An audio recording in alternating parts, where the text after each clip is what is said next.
अध्यक्ष महोदय, पर्यटन विदर्भात पर्यटनाच्या बाबतीत जंगलांचा मोठा विकास झालाय। एक सफारी करायला गेलो तर 5200 रुपये 5200 रुपये लागतात।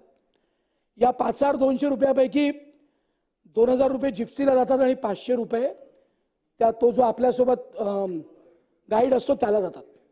उरलेले जे 2000 रुपये आहेत ते तिथल्या इको टुरिझम ज्या संस्था आहेत त्यांच्या माध्यमातून तिथे विकास केला जातो। पण माननीय अध्यक्ष महोदय, आपल्या माध्यमातून सरकारला विनंती आहे की हे संपूर्ण पैसे तिथल्या गावकऱ्यांवर खर्च झाले पाहिजे। ते होत नाही।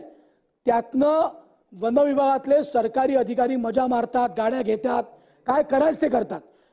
यावर तात्काळ बंदी आली पाहिजे आणि ते सगळे पैसे। दुसरं, माननीय अध्यक्ष महोदय, विदर्भाचा या जंगलांच्या माध्यमातून, या वाघांच्या सफारीच्या माध्यमातून मोठा विकास होऊ शकतो। पण इथे उत्तम रिसॉर्ट येण्याकरता, 5 स्टार हॉटेल येण्याकरता ती जी येण्याची अट आहे ती इतकी अडचणीची आहे की वर्ष 2-2 वर्ष त्याला लागतात। ती अट एक खिडकी योजनेच्या माध्यमातून शिथिल करावी, योग्य करावी अशी आपल्या माध्यमातून विनंती आहे।